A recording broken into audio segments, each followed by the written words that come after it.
agradeço de antemão a paciência de vocês por escutar. Eu sempre acho, na nossa idade, tem alguns mais jovens, outros temos jovens, mas na nossa idade, o esforço de escutar vale muito maior do que o esforço de falar. Então, eu agradeço de coração vocês por me darem essa chance de falar com vocês. Okay? Bom, a gente conversou sobre quando preparou esse encontro de hoje, o nosso tema seria a doutrina social da Igreja e o monarquismo. Então, eu quero já deixar bem claro para vocês que eu não estou aqui preocupado em fazer uma apresentação sobre a doutrina social da Igreja. Isso é uma outra coisa. O que eu quero conversar com vocês é sobre, como o monarquismo dialoga com a doutrina social da Igreja. Minha primeira preocupação, a primeira coisa que me chocou, digamos, quando me levou um pouco a pensar no que a gente vai conversar hoje, foi que nos últimos anos, os acontecimentos, que aí eu não importa quem votou em A e em B, eu fico em cima do mundo. Para todos nós, como a vida política enlaçou a nossa fé mais do que a nossa fé em uma política. De modo geral, eu não estou julgando a nenhum de vocês, mas em geral o que a gente percebeu é que a vida de fé das comunidades ficou mais opaca por conta dos debates políticos do que os debates políticos, ficaram mais iluminados pela vivência da fé. Então, é um pouco a partir dessa constatação que eu vou começar a trabalhar hoje aqui com vocês, tá ok? E eu queria começar fazendo uma pergunta. Não vai dar para a gente todo mundo responder, mas eu gostaria que vocês pelo menos se colocassem essa questão antes de eu começar a falar. Qual o maior desafio político da sociedade brasileira hoje? Qual seria o maior desafio da sociedade brasileira hoje?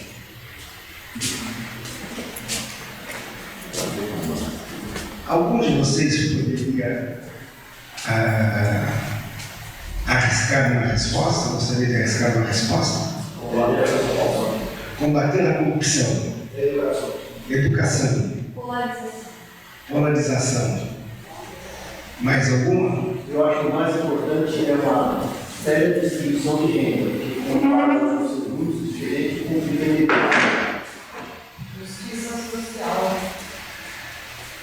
Veja, se a gente fosse pegar historicamente, qual seria a resposta mais frequente a essa pergunta nos últimos 60 anos da sociedade brasileira? Tradicionalmente, a resposta é que nosso maior problema é a justiça social, a desigualdade de renda, a pobreza, o subdesenvolvimento, que seria, para alguns, o subdesenvolvimento é a causa da pobreza e da injustiça. Depois, num período mais recente, nós teríamos a corrupção apontada como problema e, nos últimos tempos, a polarização também é apontada como problema. Isso é mais ou menos o que a gente está acostumado a ouvir falar sobre esse assunto. Mas eu queria mostrar para vocês que eu acho que, nesse momento, existe um outro problema que antecede a todos esses. Não é que é mais grave, mas ele vem antes, é uma questão de antecedência, não uma questão de tamanho. É um problema, é o que algumas pessoas chamam de dissonância cognitiva. O que é dissonância cognitiva? É a nossa incapacidade de conhecer a verdade. É um negócio engraçado, porque isso parece frase do Bento XVI contra o relativismo, mas hoje é uma categoria científica de psicologia social. A psicologia social trabalha com isso como um problema, dissonância cognitiva. A incapacidade que nós temos, dependendo de quem estiver estudando, vai dizer que não vai usar a palavra verdade, mas a nossa incapacidade de conhecer a realidade.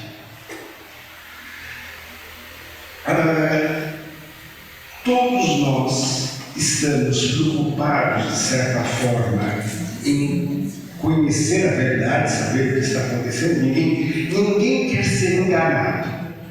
Falando em português, as pessoas podem dizer a verdade não existe, mas nenhuma delas diz, estou disposto a ser enganado uma vez que a verdade não existe. Então, se eu não quero ser enganado, é porque eu acredito no fundo que alguma verdade existe, certo? Mas o problema é que para nós parece que sempre a verdade é aquilo que é definido pela nossa instintividade e não aquilo que é definido pelos fatos.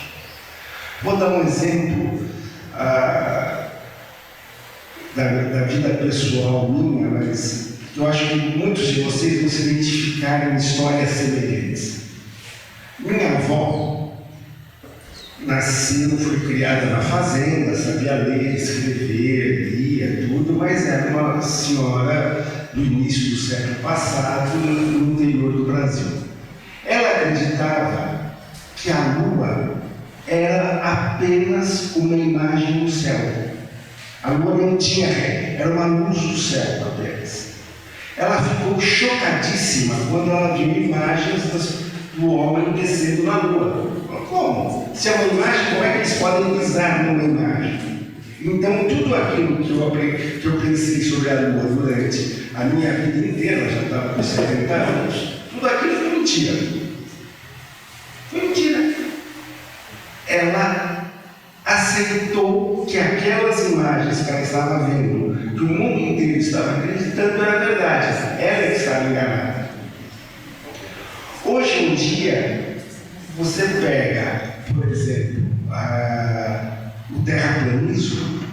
O terraplanismo não acredita em nenhuma das evidências de que a Terra é redonda que são apresentadas, que hoje são mais ou menos coisas de senso comum. Uma viagem que você sai de avião de um lugar e pode chegar no lado oposto da Terra, indo por um lado ou por outro, é uma coisa que todo mundo sabe, entre aspas. Porém, hoje, o terraplanismo tem teorias altamente sofisticadas para explicar como é que isso pode ser possível numa Terra plana, e um monte de gente prefere acreditar na teoria mais complexa, na teoria que vai contra todas as evidências de 300, 400 anos de desenvolvimento da cultura humana, do que acreditar que ele está errado. Isso é um tipo de dissonância cognitiva. É mais do que uma questão ideológica, como nós falávamos antigamente. É uma incapacidade mesmo de ver a realidade. E essa incapacidade de ver a realidade vai se manifestar não apenas como uma ideia, mas de fato como uma forma de se relacionar com a realidade. Você começa a ter dificuldade com sua própria relação com a realidade. Eu vou dar mais alguns exemplos aqui para deixar isso mais claro para vocês. Por exemplo, também coisas do meu tempo de criança, talvez vocês já tenham ouvido essa frase. Será que eu penso como o meu jornal, o jornal que eu leio, ou será que é o jornal que eu leio que pensa como eu? Sou eu que escolhi com a minha liberdade um jornal que se afinava com as minhas ideias, ou o jornal que eu escolhi acabou formando as minhas ideias? Essa é uma questão típica e mostra que a doutrinação ideológica da mídia não é um fenômeno de hoje, isso sempre aconteceu. E a gente sempre teve dúvidas se a gente estava sendo doutrinado ou não, se a gente estava exercendo a nossa liberdade de escolha diante das informações que a gente pegava. Só que agora as coisas vão ficando de um nível cada vez maior. Vou dar mais um exemplo. Questão do homossexualismo. Ora, todos nós sabemos o quanto são difíceis as relações afetivas. Uma relação afetiva é um desafio para qualquer ser humano em qualquer momento da história. Talvez ainda mais nos nossos tempos. É evidente que se já é difícil para você se relacionar com um outro, seguindo os padrões normais de sexualidade, seguindo a sua anatomia, etc., se alguém vai manter relações sexuais, vai ter uma vida afetivo-sexual que não segue esses padrões, que já são consagrados, que todo mundo mais ou menos sabe como fazer, ele vai ter muito mais dificuldade. Isso não é um comentário preconceituoso, é a constatação de um fato. Porém, hoje se diz que não, que você vai ter tanta dificuldade para uma relação heteroafetiva quanto para uma relação homoafetiva. É você negar uma realidade. Por outro lado, você tem gente que diz que gênero, quer dizer, a distinção entre o sexo biológico e a sexualidade manifesta não existe, não é artifício ideológico. Mas é lógico que não é artifício ideológico. As pessoas estão aí, você encontra as pessoas todos os dias. Você não pode dizer que aquilo é mera ideologia. É mais do que ideologia. Existe realmente uma determinação social, uma determinação por história psicológica de como nós vivemos nossa sexualidade. Porém, parece que se vocês pegam as pessoas mais radicalizadas nesse debate, não é capaz de reconhecer o dado objetivo que se apresenta para ele. Percebe? Isso não é uma questão ideológica, é uma questão de dissonância cognitiva. Isso é incapacidade de olhar a realidade e ver isso que está acontecendo. Vou dar um último exemplo que aconteceu essa semana, esses últimos 10 dias, eu achei muito claro para a gente entender a diferença entre ideologia e dissonância cognitiva.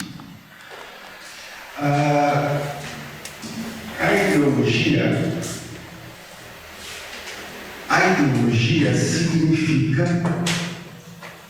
que você tem uma parte da verdade que é verdadeira, mas que você só trabalha com aquela parte da realidade, e só trabalhando com aquela parte da realidade você oculta a outra parte. Então você usa aspectos verdadeiros da realidade para ocultar aspectos também verdadeiros da realidade, mas que não te agradam, digamos assim. Pois bem, aconteceu esse caso de trabalho escravo nas vinícolas do Rio Grande do Sul, tá certo? Aí existe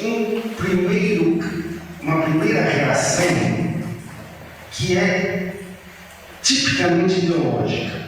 Um vereador do Rio Grande do Sul que diz: isso acontece por conta do Bolsa Família, porque as pessoas não querem mais trabalhar por conta do Bolsa Família. Bom, é verdade que existe em algumas regiões do Brasil uma situação de má remuneração do trabalho, que é tão ínfima a remuneração do trabalho, que de fato as pessoas preferem ficar com o Bolsa Família e não trabalhar. Porque a remuneração é tão pequena que é preferível não fazer nada. Agora, se você pega me parece que estava oficialmente o que aqueles trabalhadores estavam ganhando, que eram as vinícolas, alegavam estar pagando, era R$ 2.500 por mês. É evidente que ninguém vai deixar de trabalhar porque ganhou uma Bolsa Família, negando um emprego, um salário de R$ 2.500. Não é? Então, ele usava um argumento ideológico para dizer que aquilo para justificar aquilo. Isso é ideologia. Ele justificava a existência de um trabalho escravo, alegando que o Bolsa Família ou que uma inferioridade humana dos nordestinos não permitia que houvesse uma remuneração justa do trabalho. Tá ok?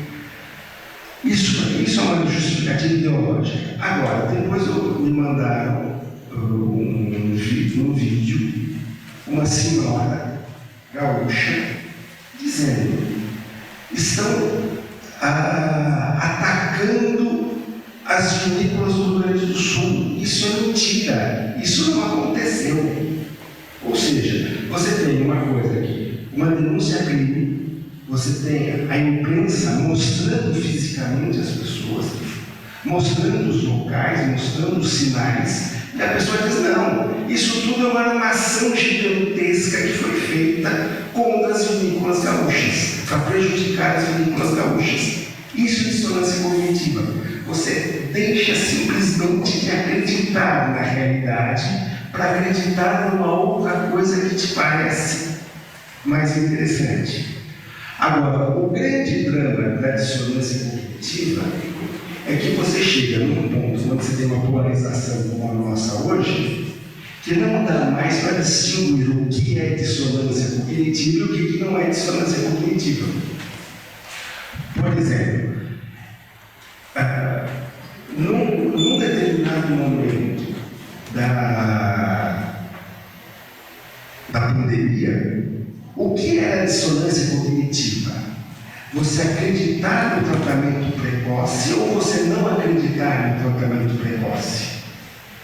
Havia um debate tão aceso na sociedade, os dois lados apresentavam uma quantidade tão grande de supostas evidências a favor e contra as suas posições, que até mesmo acreditar numa coisa ou noutra havia se tornado difícil. Existe a dissonância cognitiva e a pessoa não consegue mais distinguir o que é o certo, o que é o... não o que é o certo e o que é errado, o que é o verdadeiro, o que é o falso, o que aconteceu, o que não está acontecendo. É evidente que isso tem um significado cultural, mas isso também tem um significado político gravíssimo. Porque a política é a arte de tomar decisões. Qualquer gesto, qualquer decisão que você toma tem um certo peso político. Se você decide que vai comer no fast food, um hambúrguer, e vai parar de cozinhar em casa, isso tem um peso político na sociedade. Minúsculo, mas tem. É evidente que a decisão do presidente tem muito mais impacto político do que a sua decisão de comer ou não no fast food. Mas as duas decisões têm algum peso político, algum peso de determinar os caminhos pelos quais a sociedade vai trabalhar. Agora, como você pode tomar decisões coerentes se você simplesmente não sabe o que é a verdade? Para tomar decisões, você tem que ter um quadro de orientação, um quadro de sentido que te diz: vou para cá porque aqui é bom, não vou para lá porque lá é ruim. Mas se você não sabe mais se esse caminho é verdadeiro, se o outro caminho é verdadeiro, não verdadeiro no sentido de bom, verdadeiro simplesmente no sentido de existir.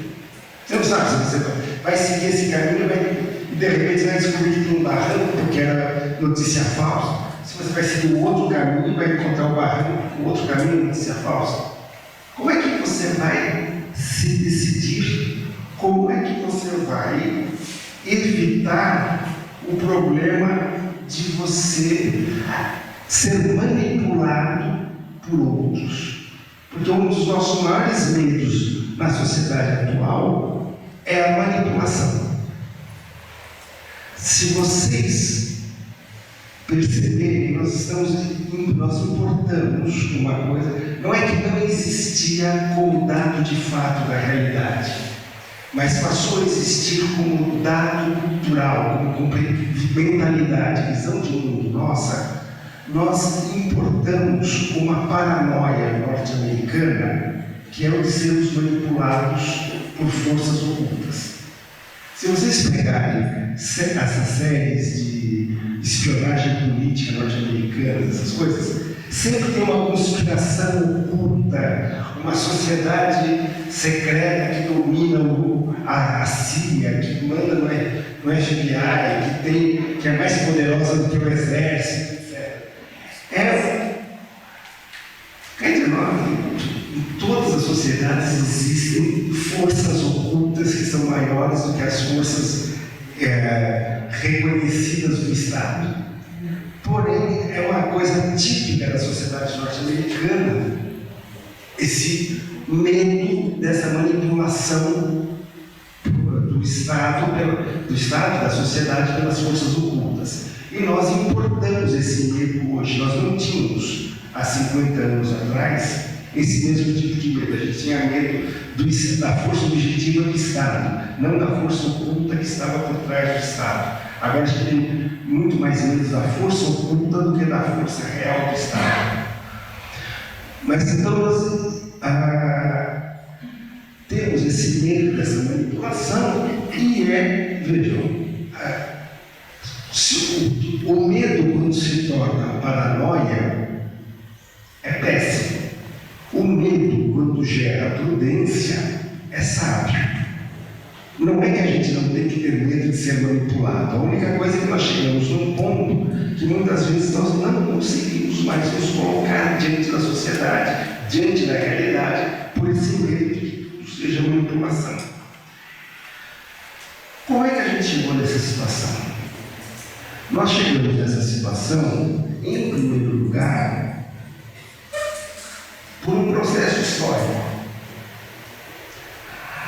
A sociedade ocidental, o desenvolvimento cultural da sociedade ocidental, desenvolveu mais, trabalhou mais com a crítica destrutiva do que com a proposição construtiva.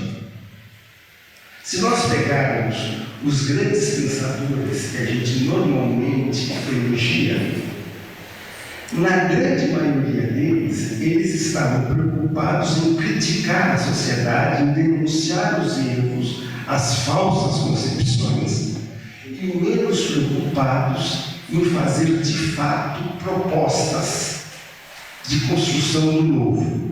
E quando se propõe, normalmente as propostas de construção são muito mais frágeis do que as críticas de destruição. Porque é uma coisa natural, a gente vê isso no nosso dia a dia. É muito mais fácil você dizer para uma pessoa que ela está errada do que dizer para a pessoa como é que ela deveria fazer certo. Nós pais sofremos disso assim todos os dias, certo? Dizer para os nossos filhos, você está fazendo errado. É muito fácil. Dizer para ele, olha, se você fizer assim vai dar certo. É muito mais difícil. Mas então você tem um processo histórico de desenvolvimento da crítica que um autor que muitos de vocês conhecem aqui, o Juscelino, gostava de uma citação do André Malraux. É uma citação, eu fui atrás do texto, o livro chama-se A Tentação do Ocidente, foi escrito em 1926, quer dizer, está indo para um século. O André Malraux, nesse livro, escreve o seguinte: não há ideal ao qual possamos sacrificar-nos, porque de todos os ideais conhecemos a mentira. Nós ignoramos, em absoluto, o que seja verdade. Vejam, isso foi escrito há um século. Mas o grande drama é que isso, que era talvez a posição de um intelectual crítico há um século atrás, de certo ponto, é a posição aceita por um influencer que não estudou, que não sabe nada, que só está preocupado em ganhar dinheiro falando besteiras. Ele tem essa mentalidade. Nós conhecemos a mentira de todos os ideais, mas qual é a verdade? Qual é o ideal pelo qual dedicar a vida? Nós não conseguimos apresentar isso. Quando eu estou falando de nós, não estou preocupado com a Igreja Católica, com o PT, com o Bolsonaro, com o Olavo de Carvalho, com ninguém. Nós, enquanto sociedade, não conseguimos mais apresentar um ideal de verdade que seja crível por todas as pessoas. Por quê? Isso dentro de um processo histórico. Mas nós temos um outro problema, que a sociedade ocidental cresceu a partir de uma obrigação de sermos felizes. Todos nós temos obrigação de sermos felizes, porque o sistema capitalista, a sociedade burguesa, todos os problemas desse jargão que nós usamos, nos ofereceu as condições plenas de alcançarmos a felicidade que normalmente coincide com o bem-estar material. Philippe Arrier, um historiador francês que tem um trabalho muito grande sobre a história de como o Ocidente trabalha com a morte, com o conceito da morte, ele sai da França, também isso, nessa mesma época, século passado, anos 20, ele sai da França e vai para os Estados Unidos. Ele escreve que ele fica chocado, porque ele diz, aqui nos Estados Unidos, todos são obrigados a ser felizes. Todos têm que dar certo. Existe uma expressão norte-americana muito comum, os losers, os perdedores. Se você não for feliz, você é um loser, você é um perdedor. Você perdeu para quem? Você perdeu para a vida. A pior derrota que você poderia ter, você perdeu para a sua vida toda. Então você não pode ser um perdedor. Se você não pode ser um perdedor, tudo aquilo que te derrota te deixa profundamente frustrado. A questão, por exemplo, no Japão, onde o suicídio é culturalmente uma alternativa culturalmente aceita, e a quantidade de pessoas que se suicidam porque não corresponderam às expectativas familiares, às expectativas pessoais, é enorme. Porque o fato é que nos foi prometida uma felicidade que não pode nos ser entregue. A sociedade capitalista, a sociedade burguesa, a sociedade ocidental, a sociedade iluminista, como vocês quiserem chamar, essa nossa sociedade diz: todos podem ser felizes, mas de fato pouquíssimos conseguem ser felizes. Isso vai gerando cada vez mais um ressentimento, uma mágoa que não é só contra uma pessoa. Não é a mágoa do sindicalista que se sente explorado pelo patrão capitalista. É a mágoa, não é a mágoa da filha que acha que o pai autoritário não permitiu que ela fosse como ela queria. É uma mágoa contra tudo. Tudo se torna ocasião de te ferir.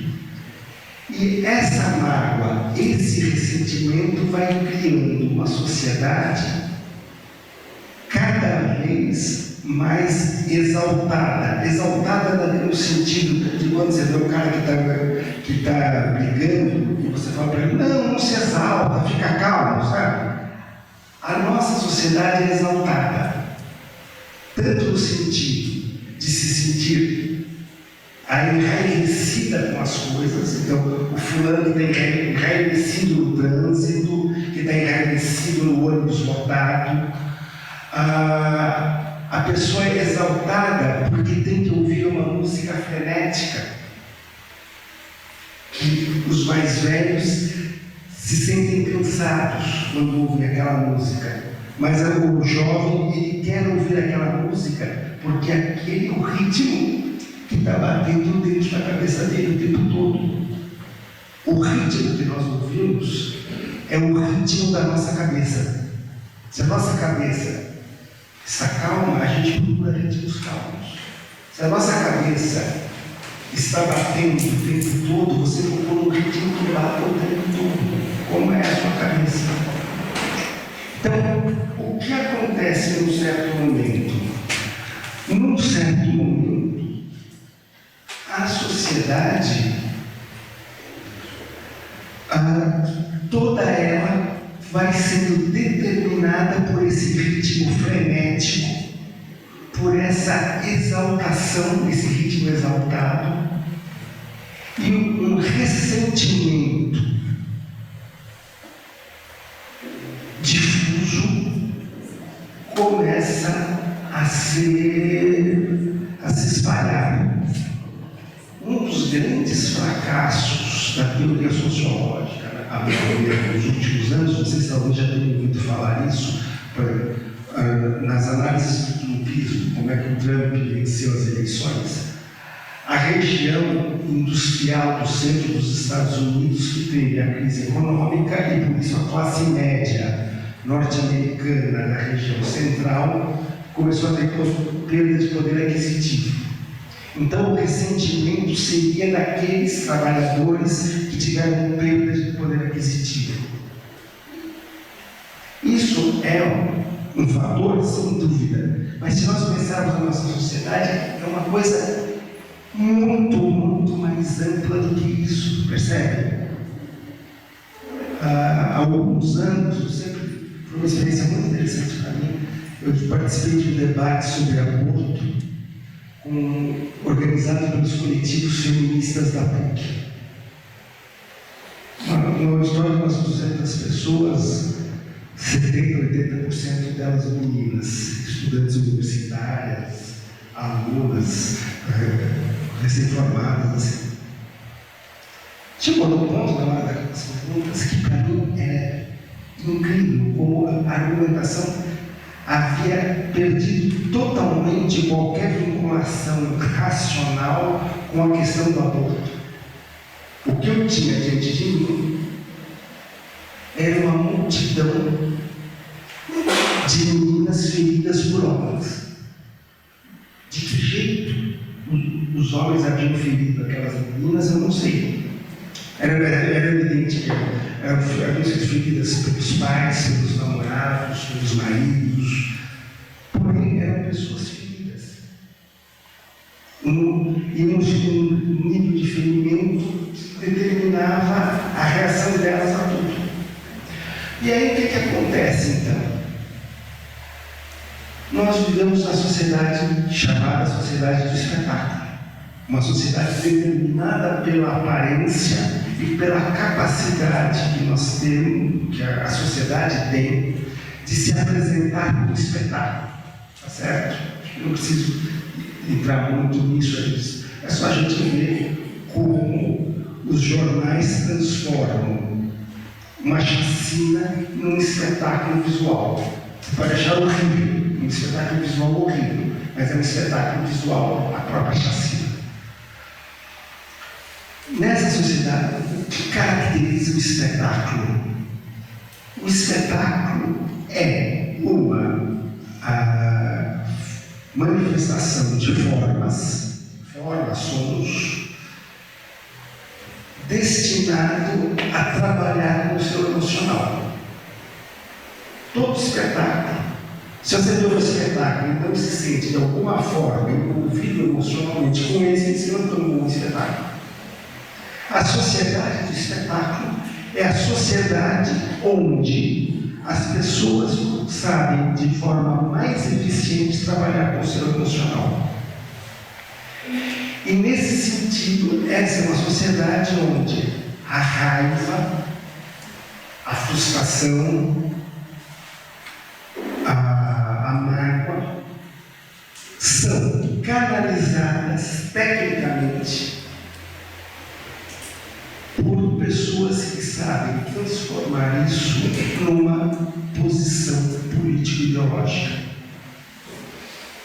Ok?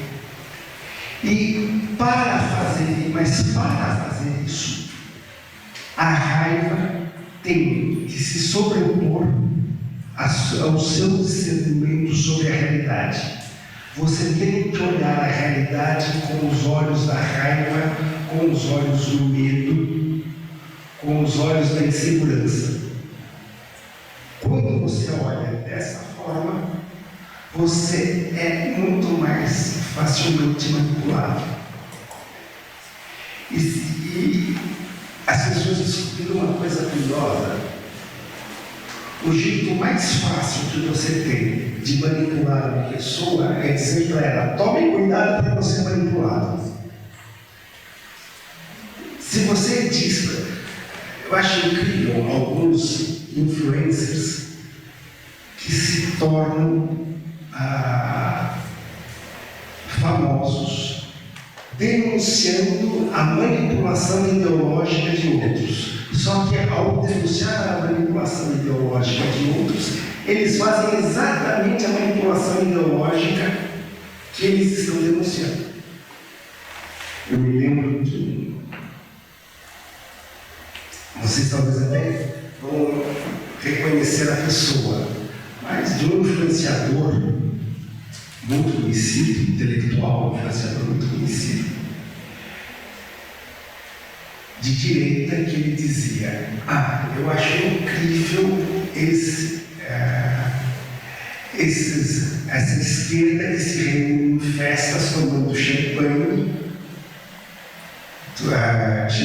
cara, e falando para pessoas ricas dos problemas do mundo, e as pessoas ricas se achando melhores porque estão tomando champanhe ouvindo ele falar dos problemas do mundo.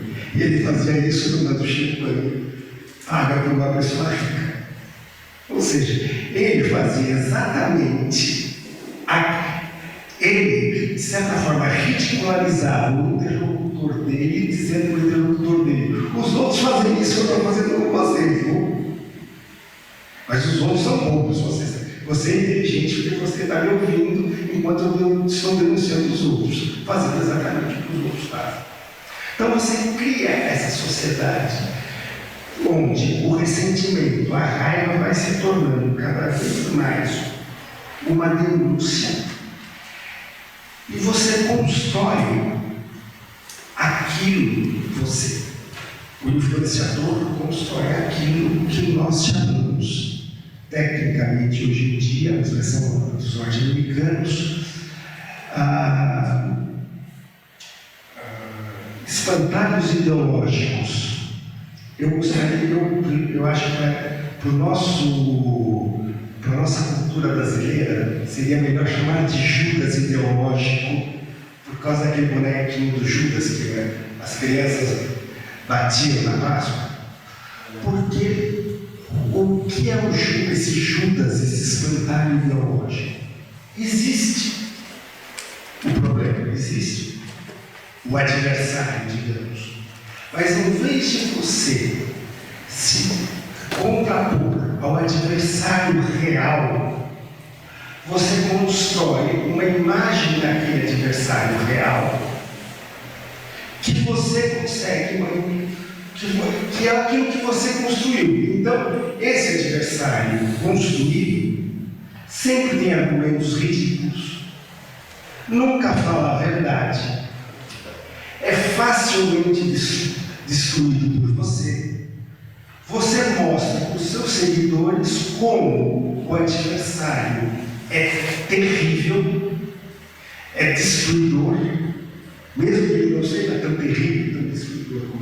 você está apresentando, mas o Judas, o espantalho é terrível, é destruidor. E além de tudo, ele é tão estúpido, tão esquemático nas suas posições que você consegue mostrar que você é mais inteligente do que ele com facilidade.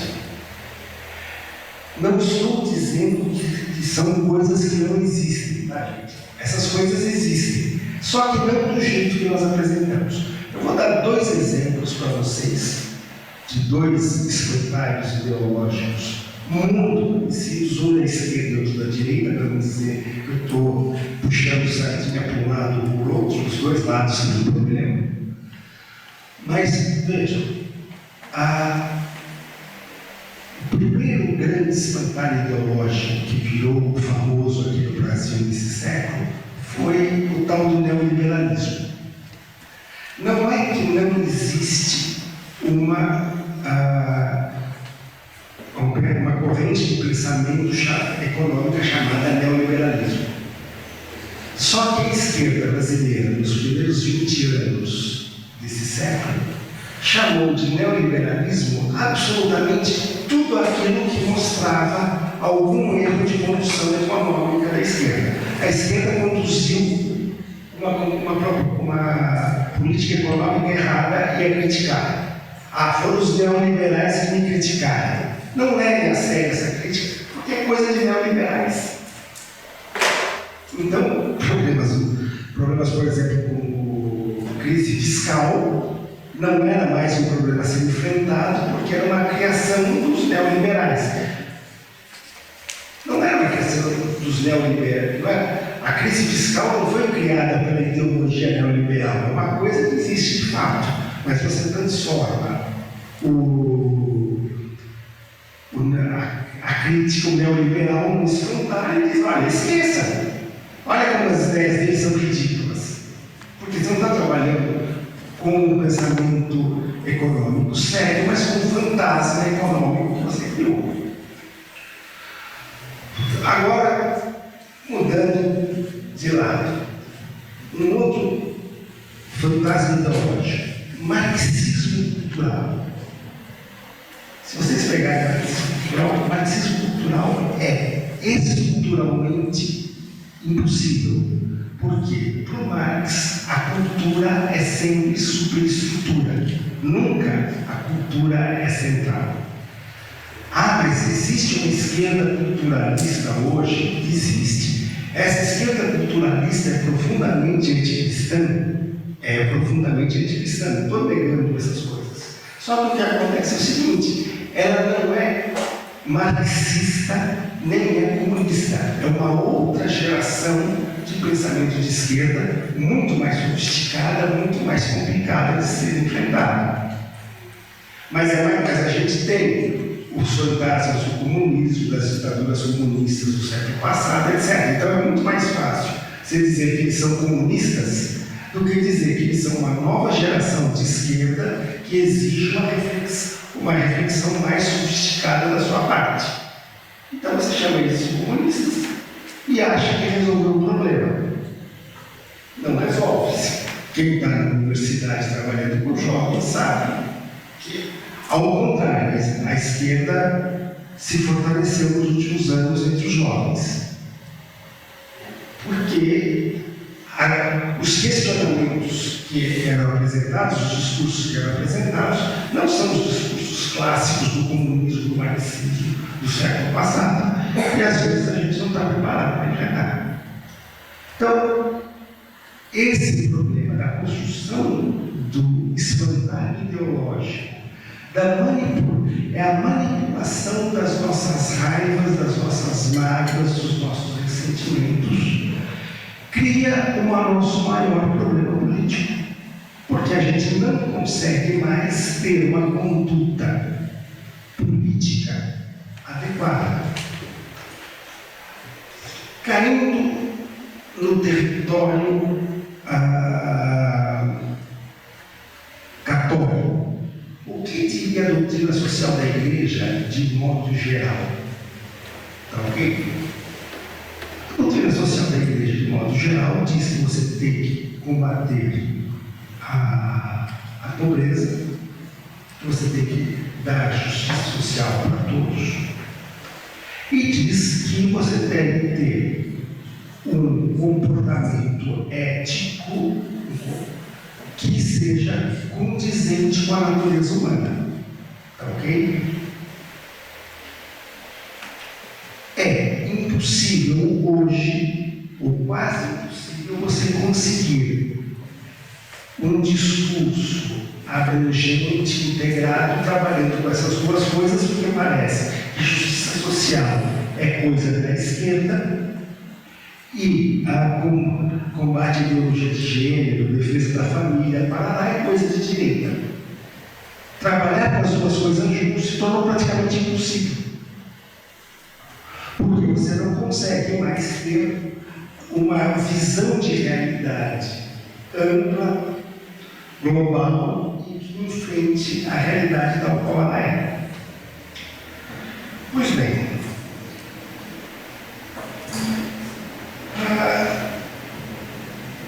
como é que fica a igreja perante tudo isso? Ou como deveria ficar a igreja? Como deveria ficar a sabedoria cristã diante de tudo isso? Em primeiro lugar, a gente tem que ter claro, estou lembrando uma obviedade, a igreja não tem comissão de dar respostas aos problemas sociais do mundo. A César é de César. Quem tem que resolver os problemas sociopolíticos da sociedade é a sociedade bíblica, laica, a sociedade secular. Ok?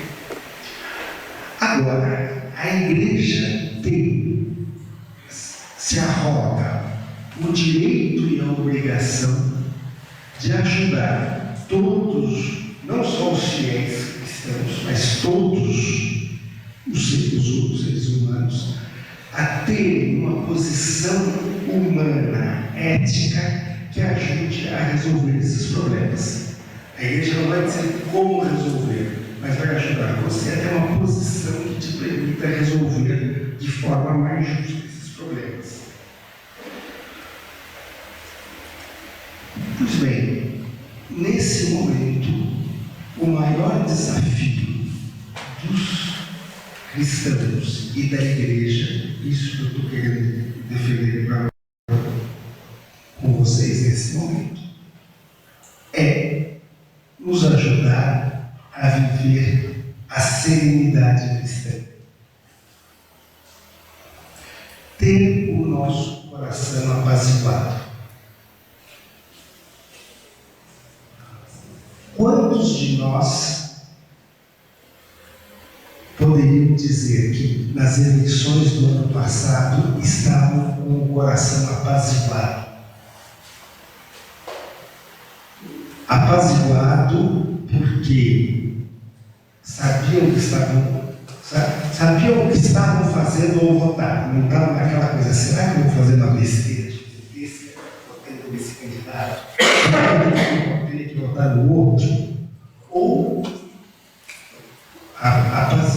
apaziguado porque dizia, não importa quem vencer, Deus vai continuar cuidando da minha vida e do mundo, e dos destinos do mundo do jeito que Ele quer. Quantos de nós tínhamos essa tranquilidade, essa serenidade? Eu não estou falando de cada um de vocês individualmente, mas sem dúvida, os que tinham essa serenidade eram poucos no Brasil no ano passado. Muito poucos. E eu volto àquela frase. A raiva e o medo são péssimos conselheiros. Se você toma uma decisão, estando com raiva ou estando amedrontado, dificilmente a sua decisão vai ser uma decisão justa.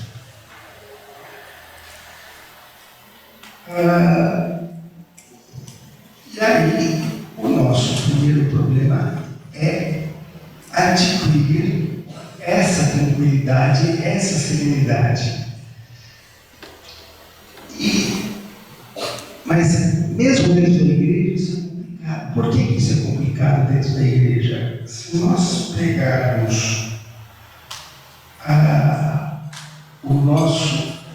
Como é que os católicos, mais católicos, votaram? E desculpem aqui se... Eu me sinto um pouco incomodado quando eu falo essas coisas, porque parece que eu estou me colocando como acima do bem e do mal. Olha, todo mundo está fazendo besteira, mas eu estou fazendo aquilo que eu estou falando para vocês. Eu estou denunciando os outros, dizendo que os outros estão fazendo besteira. Eu faço besteira igual a todo mundo, tá? A gente vai conversar ainda mais sobre isso. Mas uma coisa que minha mãe, que é uma católica muito santa, muito mais santa do que eu, me ensinou, é que a primeira boa característica de um cristão era a fazer o exame de consciência e reconhecer as próprias culpas. Eu não sou melhor do que ninguém, tá? Estou falando isso porque alguém tem que falar, não porque eu seja melhor do que os outros. Mas voltando aqui, o que acontece é que frequentemente a própria comunidade católica estava mais preocupada em fazer a doutrinação ideológica partidária dos seus quadros do que se colocar diante de Deus no processo eleitoral. E não era uma maldade, não. Se a comunidade fosse fazer uma reunião para discutir política, ela começava rezando e terminava rezando. E dizíamos, temos que rezar, não é isso. É que não basta você querer ser bom, você precisa saber ser bom. Se você não sabe como ser bom, mesmo que você tenha boas intenções, você faz coisas erradas. Uma pessoa pode ser muito santa, pode ser ter sido uma grande ajuda para você no momento de crise, mas isso não significa obrigatoriamente que ela entende de economia, que ela entende de relações institucionais, de direito. E a gente cansou de ver gente muito santa, muito boazinha, fazendo análises de economia, análises de justiça, estrutura do sistema jurídico brasileiro, etc., como se fossem grandes especialistas nesses temas. No fundo, é uma coisa de dizer por um ouviu dizer do outro, que ouviu dizer do outro, que ouviu dizer do outro, como todos nós confiamos nessa cadeia de transmissão, porque achamos que quem nos falou uma pessoa confiável, a gente repete o discurso, frequentemente aumentando os erros e diminuindo os acertos. E a gente acha que isso é função da igreja. A igreja estava ajudando os cristãos a votar bem.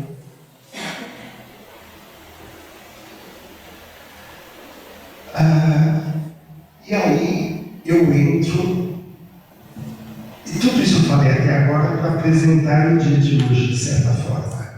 Agora eu vou dizer, isso tudo acontece porque falta sabedoria monástica à nossa igreja. É uma coisa... porque você está no... Você está falando isso porque você está no mosteiro. Não, eu estou no mosteiro porque eu aprendi isso, é diferente. É porque eu percebi o quanto a experiência monástica era importante quando eu estava fora, que eu procuro ficar perto dos monges. Não é porque eu estou perto dos monges que eu quero elogiar a experiência monástica. Porque o que a experiência monástica, e aí depois, quando a gente combinou, a questão é da Ana Lídia, que vai desenvolver essa segunda parte, o que a experiência monástica nos traz? A serenidade daquele que é um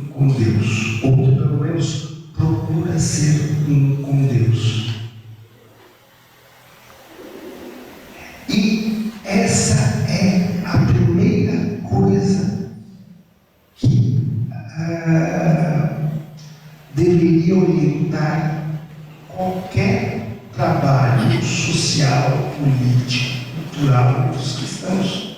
Em primeiro lugar, nós queremos ser um com Deus. Nós queremos que Deus habite a nossa vida. A partir daí, nós vamos olhar todo o resto.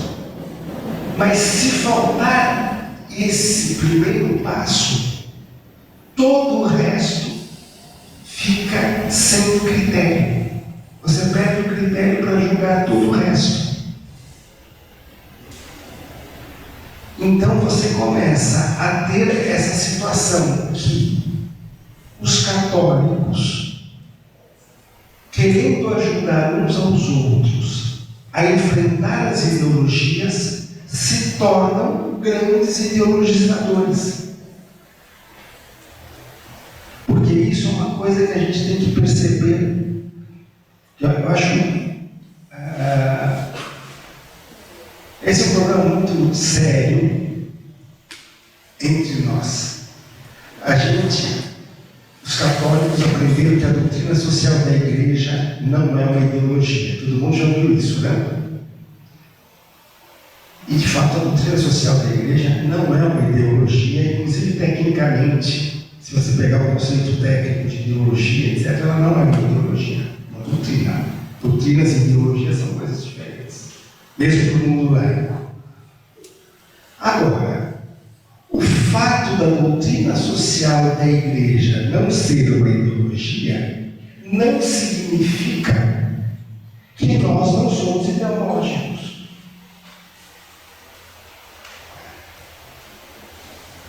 A doutrina cristã não defende o pecado. Nem por isso nós deixamos de ser pecadores.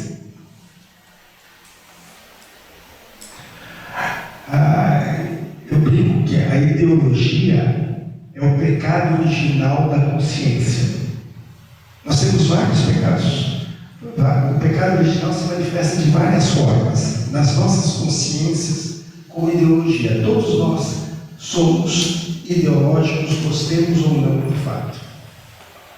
Então não é porque nós dizemos que fazemos um discurso não ideológico que nós deixamos de ser ideológicos. Nós deixamos de ser ideológicos na medida que nós somos mais santos. E não mais santos no sentido de sermos mais corretos moralmente, mais santos no sentido de sermos mais um com Deus, pertencermos mais à parte de Deus no mundo. Então, onde a conduta moral, as ideias, tudo se torna consequência. Mas se a igreja não te ajuda a ser, eu estou usando essa expressão porque nós estamos no mosteiro, mas se a igreja não te ajuda a ser mais um com Deus, a igreja não te ajuda a enfrentar as ideologias.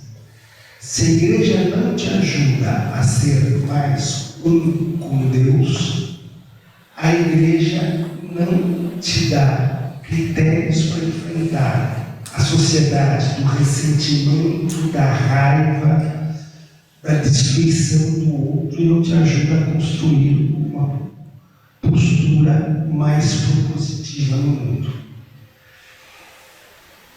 Bom, gente, essa era basicamente a introdução que eu queria dar para vocês. Então agora eu acho que a gente pode entender mais qual é a proposta do nosso dia. Não é dizer como é que é a doutrina social da igreja, o que é o princípio da pessoa personalista, o que é a solidariedade, a subsidiariedade, coisa desse tipo. Nossa questão é responder a pergunta: como a experiência monástica, como o nosso desejo de ser um com Deus pode organizar um pouco mais o nosso coração e a nossa atuação no mundo. para que a gente possa ser realmente mais construtor de uma sociedade melhor.